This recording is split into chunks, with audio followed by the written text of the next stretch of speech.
Welcome to another episode of the Making Medicine podcast. This is John Stanford, your host, and we've got a pretty special episode here today. We're thrilled to have Mary Grealy, the CEO of the Healthcare Leadership Council, or HLC as we know it, to talk about what HLC is up to, her career, her most recent op-ed, and if you haven't read it, you absolutely have to.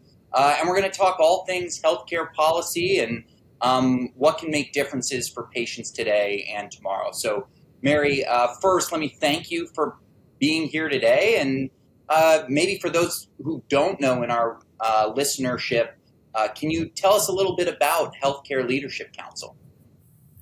Well, the Healthcare Leadership Council is a rather unique trade association here in Washington, D.C., in that we represent all the different sectors of healthcare. And, it's unusual to have health plans, health systems, medical device, pharmaceutical manufacturers, data analytic firms, pharmacies, all in the same room. But we really work together across these different sectors towards reaching a consensus on how we can make American healthcare better, how we can really transform the system to make it a better healthcare system. And I have to say, innovation is really a key pillar for the Healthcare Leadership Council. Our members strongly believe that affordability, quality, accessibility, population health, all of those things can be addressed best through private sector innovation. And that's what really brings this group together. Well, we're on the heels of the COVID-19 pandemic. I think if we needed any further proof that it's private sector innovation that can bring out better healthcare outcomes, we certainly lived through a case study. I've got to say you have an incredible job pulling all of the elements of 1/6 of our economy under one banner and one roof. So I'm sure your board meetings are filled with a lot of best and bright ideas from across the healthcare landscape, and you have the challenging job of manifesting that into an agenda. And so I'm curious, here we are. What are you working on today? What's keeping HLC busy on behalf of your unique membership? Well, I think you put your finger on it by talking about the pandemic. We have spent a lot of time working on disaster readiness and response.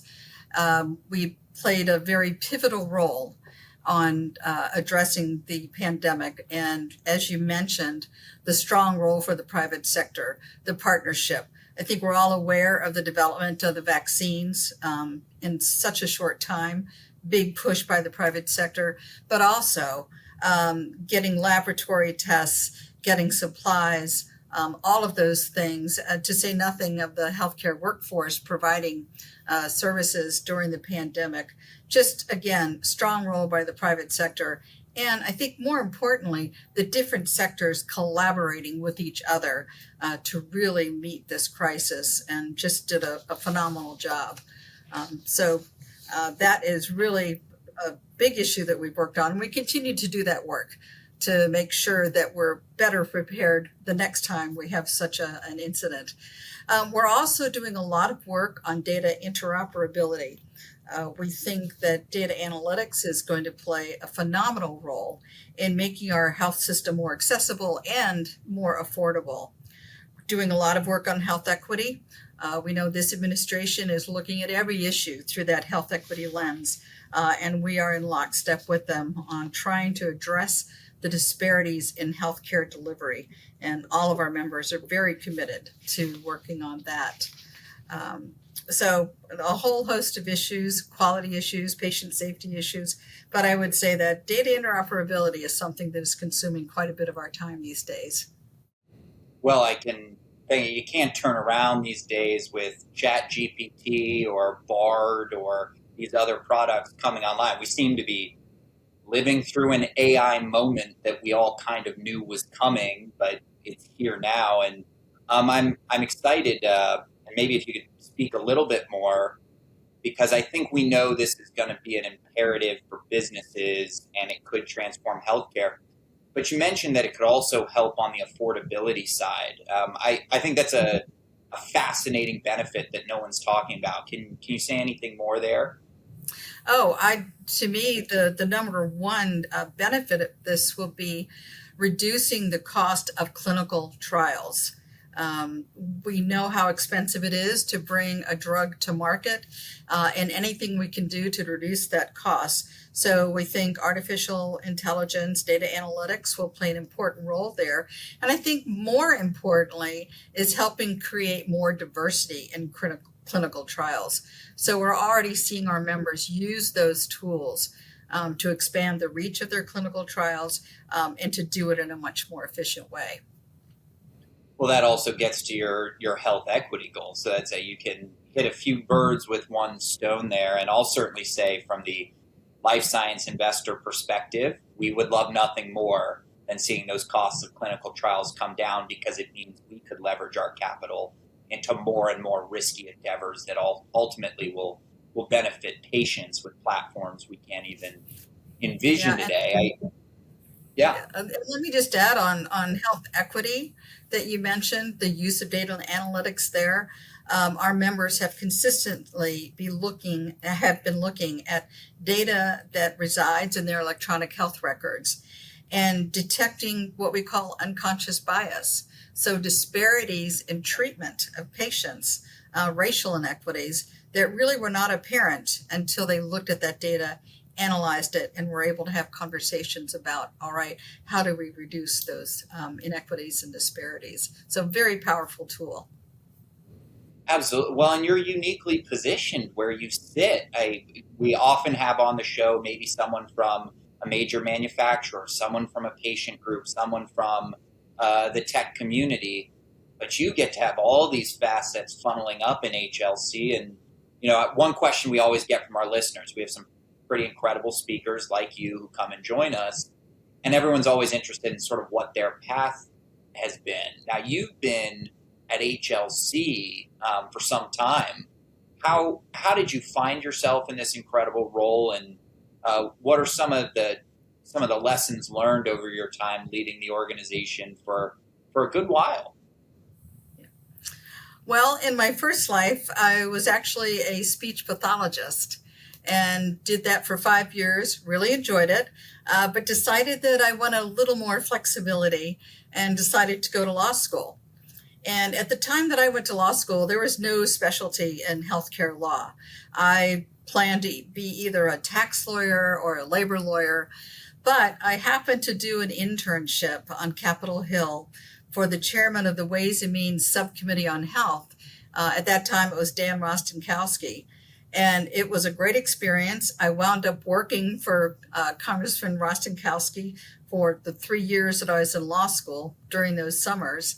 And then after I graduated from law school, I went to the Federation of American Hospitals, and they're the investor-owned hospital industry, and worked there for, gosh, almost 15 years before becoming the Washington counsel for the large umbrella organization, the American Hospital Association.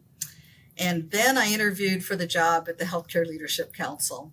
And I have to tell you, I was very honest in saying I did not understand how this could possibly work, because I was not used to having or seeing payers, manufacturers, health systems in the same room collaborating and not just having a food fight.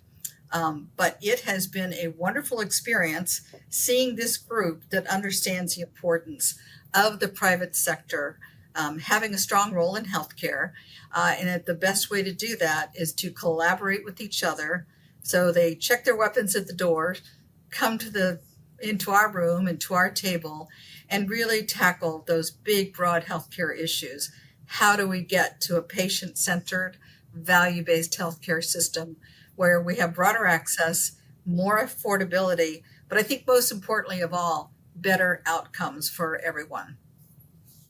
Yeah, I think that drive for outcomes comes through in your speaking and your writing. And recently I know that you penned a great piece on investment in cancer medicines, and we'll make sure that that's up on the Incubate website so that our listeners can see it.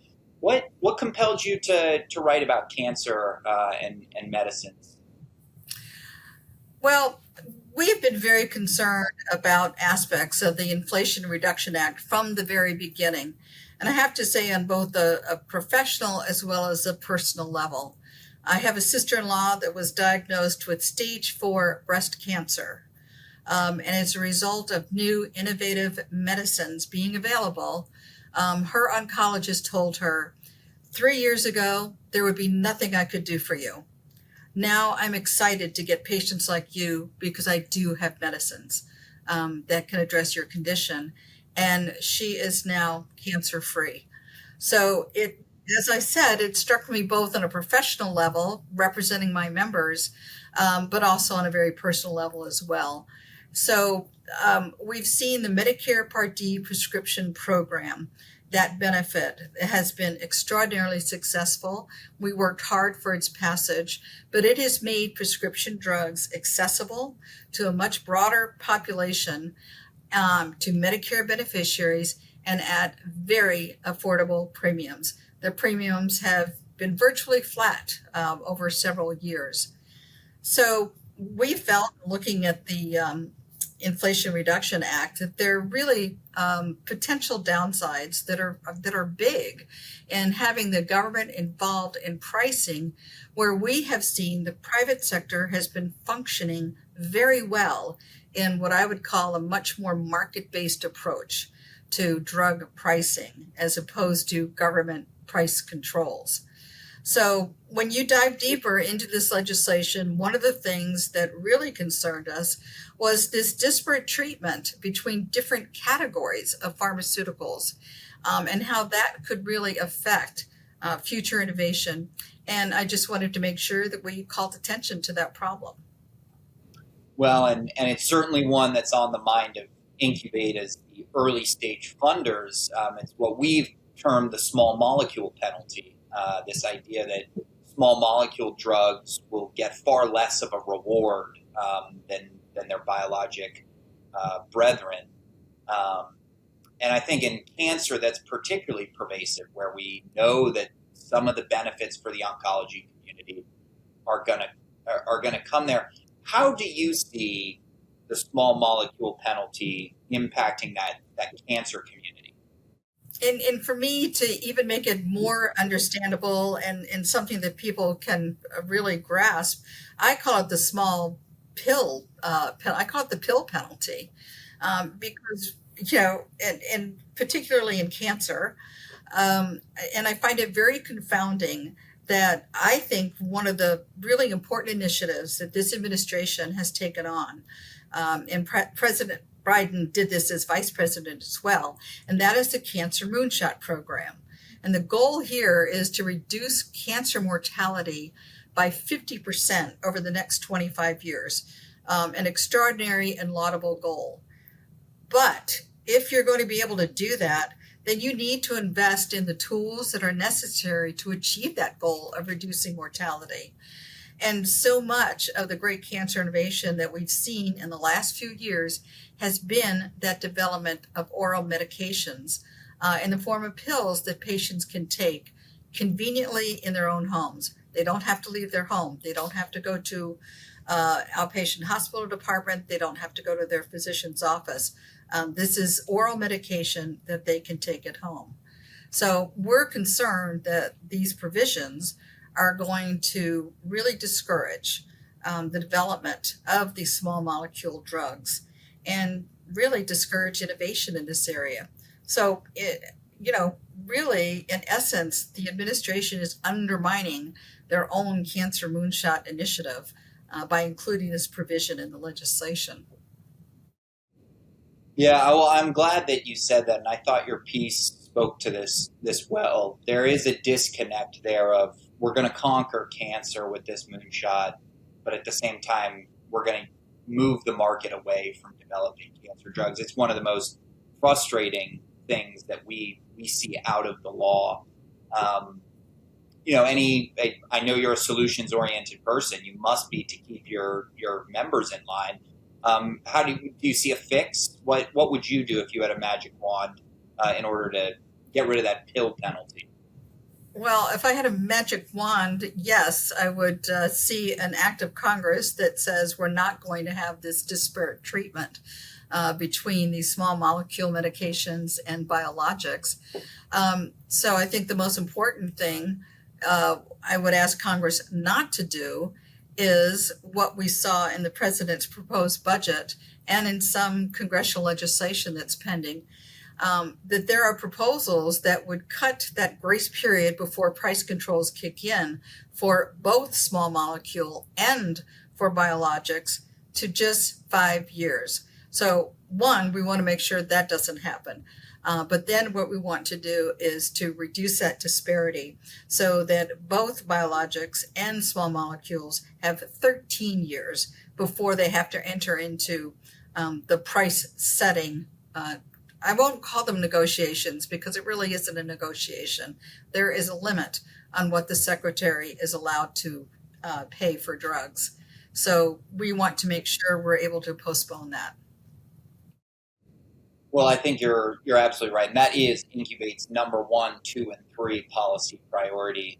Love the branding of pill penalty, and so small molecule penalty equals pill penalty. We'll make sure to put that on the website. But I also just recently saw a study out of our friends at Vital Transformation who are beginning to look at the economic development cost of this law. I see uh, more than 237 fewer medicines, and 130,000 plus jobs that would be deleted from our economy.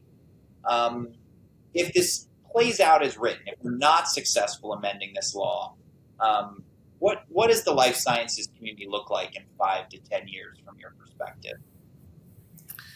Well, I think we're at a very critical juncture, almost a crossroads here. And as you point out, we know that the life science industry saves and extends lives, and that it also creates very good paying jobs, that it fuels economic growth in communities. What we also know is that we have countries like China and India that want what we have. They're actively working to build their own medical technology sectors, and they certainly would like to entice companies to set up their operations there. So I think we have to decide if we want to continue to be the global leader in medical innovation, or do we want to cede that role to other nations? I think it's a real challenge, a real concern, and a real threat that we have to address. So I'm hoping that we're able to convince our leaders in government that long-term growth and innovation should not take a back seat to what I view as short-term political concerns. It's a real challenge, but I think we have to confront it. I mean, pretty serious table stakes that you laid out. This is about whether or not I think we take for granted that we are the home of so much of the world's medical innovation. I'm fresh off a trip back from Japan where the government invited us there saying, how do we do that? How do we build what we had? And as we'd walk out of these meetings, they'd also say, why, by the way, are you gutting your own sort of very successful industry? This in a globally competitive marketplace, there are options to go elsewhere. Absolutely. And I think back to your sister-in-law, and I think that's such a I think more and more Americans are having these stories where medicine does make we are making a lot of gains, and we shouldn't lose track of that. But our country very much doesn't know drug lag or drug loss like they do in the European Union or around the world. We think if someone invents it, it's going to be available to us. If there's a medicine out there that can make me or a loved one better, and I think that's the other table stake here is we're talking about as fully implemented, not being first in line for some of these medicines anymore. And from your position as HLC at HLC, yeah, can we rectify that? Do you see a world where Americans will be okay with this idea that we have to wait for medicine that could be available around the rest of the world? I do not think we are known as a country who is willing to wait in line for their health care. Probably not for any consumer good, but definitely not for healthcare. And I think the biggest concern I have is that, here we are in an era of where we're not just developing treatments for cancer, we're developing cures for cancer. And certainly we want to have those readily available. And let me point out that this provision also will affect diseases like Alzheimer's, diabetes, and we can't lose sight of that as well. So I don't think we will tolerate it. What worries me is people won't know right away what they didn't get, what drugs weren't developed. But they will be well aware that if people in other countries are getting treatments before we are in this country, that is just unacceptable. We've always been the leaders. We've always had this access, and we'll want to continue to do that. What kind of voices, when you think of your disparate membership, what is going to get through to Congress here that we are wandering off in a direction we really don't want to go? What would you, to our listeners, whether it's policymakers and their staff or advocates or patients or others, what messages is HLC seeing successfully get through to policymakers with your advocacy work? Well, and I say this, John, about every issue we work on. When talking with my staff, if we cannot make the case why what we want, what our position is good for patients and consumers, number one, then we shouldn't be taking that position. But probably more importantly, you're never going to win an issue unless you can make the case as to why members of Congress should vote your way because it affects their constituents. We have to put the patient's face on this issue, and we have to convey that to Congress, because I think we can get lost in the economics of it and trying to explain it. But at the end of the day, and I think you said it well, it means that people will not get life-saving drugs, or they will have to wait a long time to get them. I think there is nervousness on Capitol Hill, that they're not quite sure what the ramifications of the Inflation Reduction Act and these price-setting proposals are going to be. So I think we have time, because we're just in this period of beginning the implementation. We have time to contact members of Congress and make the case to them. But it really is going to take their constituents, that patient voice, that consumer voice, to make the case to them. And I feel we have a responsibility to facilitate that as best we can. Well, you can certainly count on us as partners in those efforts. And I like your optimism. You look at these major pieces of legislation, they do get improved over time. And the chapter, we're at the end of the beginning, not the beginning of the end as far as price controls on medicines in this country. And we have a lot of opportunity to shape how drastically it's going to impact patients in these countries. So we always like to end on a positive note, keep people away from the doom and gloom. And so maybe a final question for you is, you have insight into the entire healthcare space. Again, 1/6 of our economy. Everything from the incredible power of AI and the internet to drug innovators and developers, to the brick and mortar stores and clinics where we get our healthcare. If we get it right, if we put the right policies in place, if we stop the food fights, where do you see the potential for patients in the decades to come? Well, I frequently go out and visit our member companies and visit with their employees. And I'm always amazed, thrilled at the dedication and commitment that I see from these professionals on the work that they're doing to make the system better.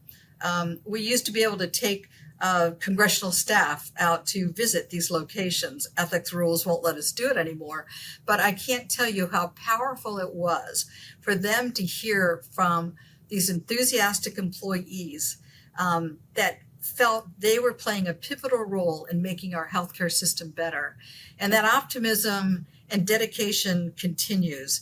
And I think that's the real story, that we have a lot of power in the private sector.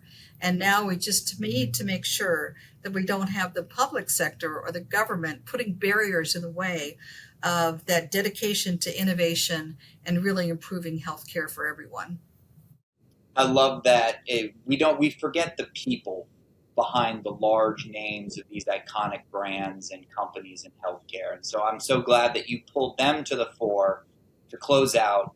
She is Mary Greeley. She is the CEO of the Healthcare Leadership Council, or HLC, one of the preeminent groups in the country advancing the healthcare conversation. Thank you so much for joining us today. Thanks to our audience for listening and always giving us ideas for future episodes. You can get more from Incubate, including Mary's outstanding op-ed, at www.incubatecoalition.org. A special thanks to Ashlyn Roberts and Grace Moster in making today's podcast. And as always, keep innovating.